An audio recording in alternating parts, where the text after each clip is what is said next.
the big bit of cloth.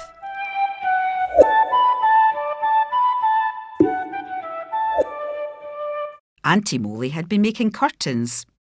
There was quite a big bit of material left over. "Jojo, do you want this bit of material to play with?" asked Aunty Molly. "Yes, please," replied JoJo Gnome. "That would be great." "I know exactly what I'm going to do with this," he said. What do you think JoJo Gnome did with the material? At Devonview Family Learning Centre, these are our ideas. Hide and seek game. Jump over the cloth.